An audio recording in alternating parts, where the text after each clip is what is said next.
बिस्मिल्लाहिर्रहमानिर्रहीम। अच्छा, जो प्रीवियस लेक्चर था उसमें हमने देखा था कि डेडलॉक क्या होती है और डेडलॉक की चार नेसेसरी कंडीशंस हमने देखी थी कि वो कौन कौन सी हैं। उनमें एक थी म्यूचुअल एक्सक्लूजन,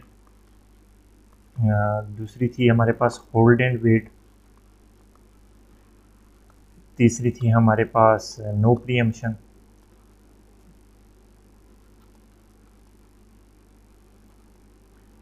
और चौथी थी हमारे पास सर्कुलर वेट।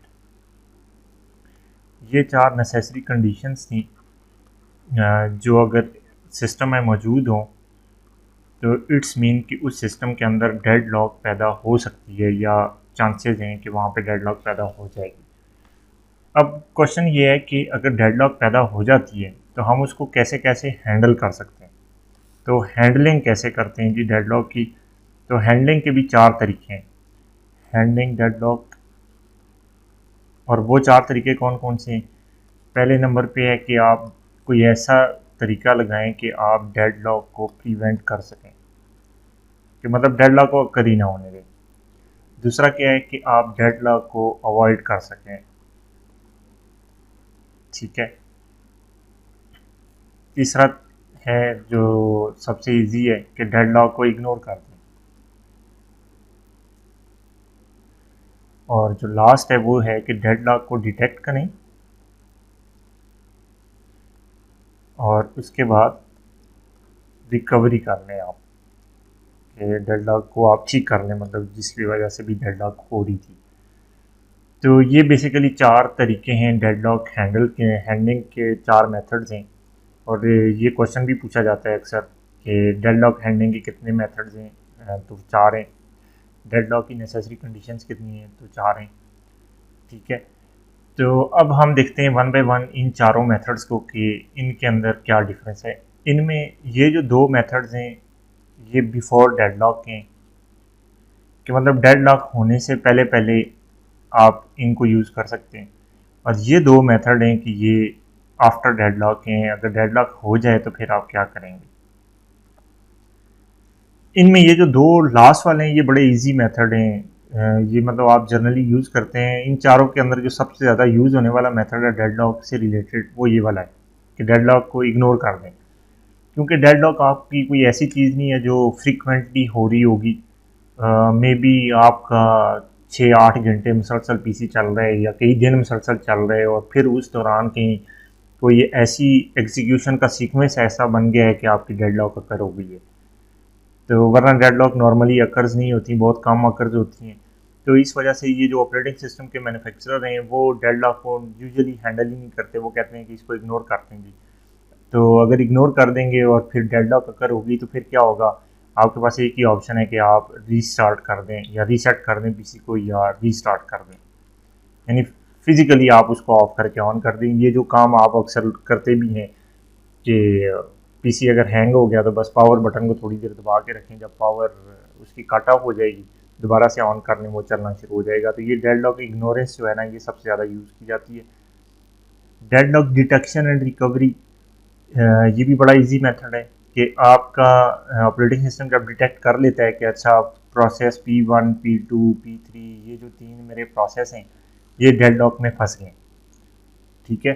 तो वो क्या करता है कि इसको उसने डिटेक्ट कर लिया कि ये तीनों डेडलॉक में फंस गए हैं, तो वो क्या करेगा इनमें से किसी एक को डिलीट कर देगा या किल कर देगा, मतलब प्रोसेस को किल कर दिया। अब ये प्रोसेस जब किल होगा तो वो चेक करेगा कि अच्छा ये दो प्रोसेस आप डेडलॉक से निकल गए या नहीं, लेट से कि नहीं निकले, तो वो दूसरे प्रोसेस को भी किल कर देगा। और फाइनली एक प्रोसेस अगर रह जाएगा तो वो तो डेफिनेटली वो डेडलॉक में जा ही नहीं सकता, तो वो अपनी एग्जीक्यूशन करके तो वो एक प्रोसेस आपका एग्जीक्यूट हो जाएगा, दो प्रोसेस आपकी किल हो गई और आप इसको दोबारा से चलाना शुरू कर दें और दैट्स इट। मतलब ये सबसे इजी मेथड है दोनों, डेडलॉक को इग्नोर कर दें या डेडलॉक को डिटेक्ट करके रिकवर कर लें। अब हम देखते हैं डेडलॉक प्रिवेंशन और अवॉइडेंस को बारी बारी की ये कैसे करते हैं। प्रिवेंशन से मुराद क्या है कि आप एक मसला पैदा होने से पहले पहले ही उन तमाम कॉजेज़ को जिसकी वजह से ये मसला पैदा हो रहा है उनसे आप बच लें या अपने सिस्टम को बचा दें। तो डेडलॉक पैदा हो रही है चार चीज़ों की वजह से, जो चार नेसेसरी कंडीशंस थी। एक म्यूचुअल एक्सक्लूजन की, दूसरी होल्ड एंड वेट की, ठीक है, तीसरी थी नो प्रीएम्पशन की,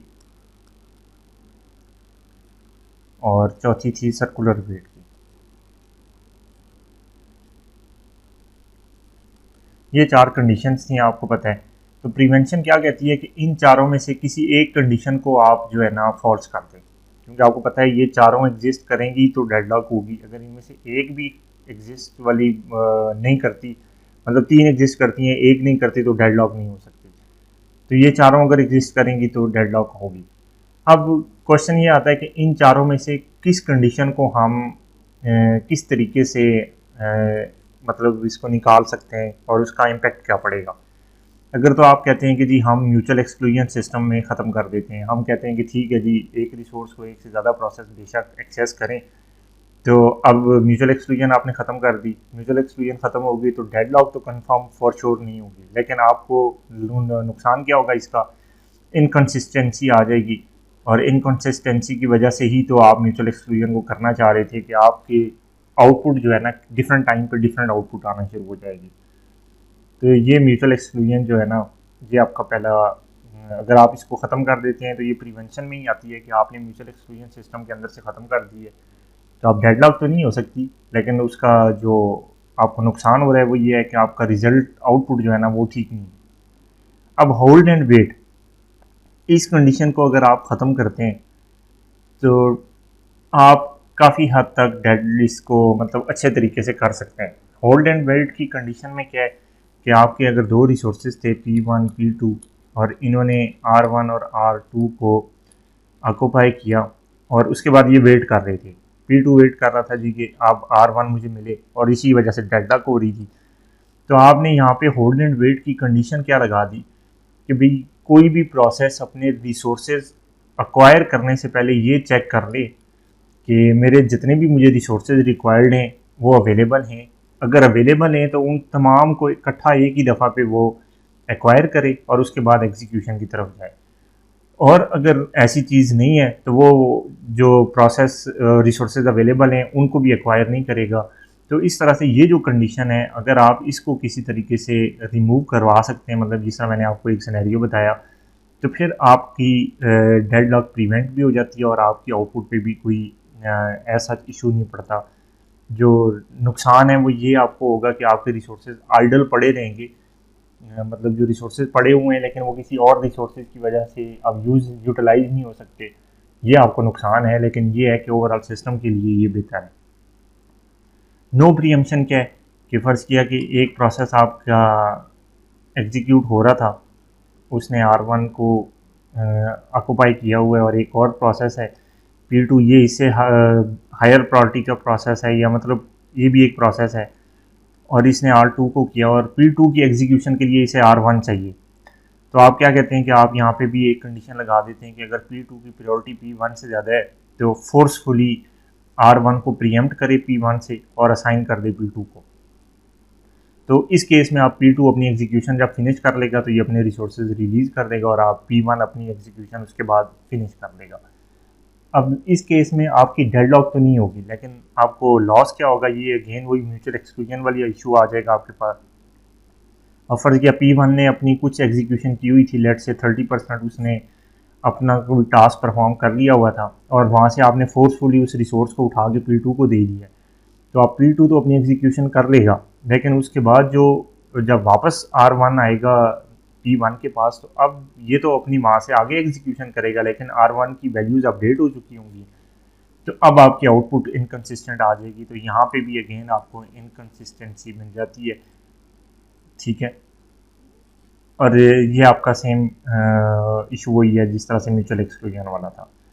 और जो सबसे लास्ट है वो है सर्कुलर वेट। सर्कुलर वेट में क्या है कि ये देखें, P1 ने रिसोर्स को एक्वायर किया, P2 ने किया, उसके बाद P2 R1 का वेट कर रहे हैं और P1 R2 का वेट कर रहे हैं। तो ये मतलब एक सर्कल बन गया है कि P2 वेट कर रहा है कि P1 वेट कर रहा है कि P2 फिनिश हो, और P2 वेट कर रहा है कि P1 फिनिश हो। तो ये बेसिकली एक सर्कल आपका बन गया है, सर्कुलर वेट हो गया। तो यहाँ पे आप एक कंडीशन लगा दें इस तरह से कि कोई भी प्रोसेस जो है ना अपने जो भी रिसोर्स उसने एक्वायर किया है उससे हायर नंबर के रिसोर्स को एक्वायर कर सकता है, उससे लो नंबर के रिसोर्स को एक्वायर नहीं कर सकता। तो फिर इस केस में आपका ये सर्कुलर वेट ख़त्म हो जाएगा। यानी आप ये देखें आपके पास P1 है, P2 है, P3 है, आपके पास रिसोर्सेज हैं R1, R2, R3, R4। तो लेट्स से कि P1 की एग्जीक्यूशन के लिए इसको ये 2 रिसोर्सेज चाहिए थे, ये इसने एक्वायर किए हुए हैं। P1 को R1 और R2 चाहिए थे तो ये इसने ले लिए, लेकिन P2 R1 अब आपने कंडीशन लगा दी है कि ये हमेशा अपने से हायर नंबर के रिसोर्स को एक्वायर कर सकता है, लोअर नंबर के रिसोर्स को एक्वायर नहीं कर सकता। तो अब इस केस में आपका सर्कल यहाँ पे टूट जाता है, ये जो सर्कुलर वेट पहले हो रहा था यहाँ पे ये ख़त्म हो जाएगा और P2 अपने से हायर नंबर के रिसोर्स को एक्वायर करेगा, और अगर उसकी एग्जीक्यूशन नहीं होती तो ये फिर वेट करेगा, और जब ये अपनी एग्जीक्यूशन फिनिश कर लेगा तो उसके बाद फिर ये रिसोर्स को एक्वायर मिलेगा और ये आपकी एग्जीक्यूशन फिनिश करेगा। तो इस तरह से ये आपका सर्कुलर वेट, अगर आप इसको किसी तरह से ख़त्म कर दें तो भी आपकी डेडलॉक ख़त्म हो जाती है, उसका इशू भी नहीं रहता। तो ये बेसिकली डेडलॉक प्रिवेंशन की टेक्निक्स थी कि आप म्यूचुअल एक्सक्लूजन को ख़त्म करके डेडलॉक प्रिवेंट कर सकते हैं, होल्ड एंड वेट को ख़त्म करके कर सकते हैं, नो प्रीएम्पशन को, सर्कुलर वेट को। तो इसका मैंने थोड़ा सा डिटेल से आपको बता दिया। आई होप कि ये आपको समझ आ गया होगा।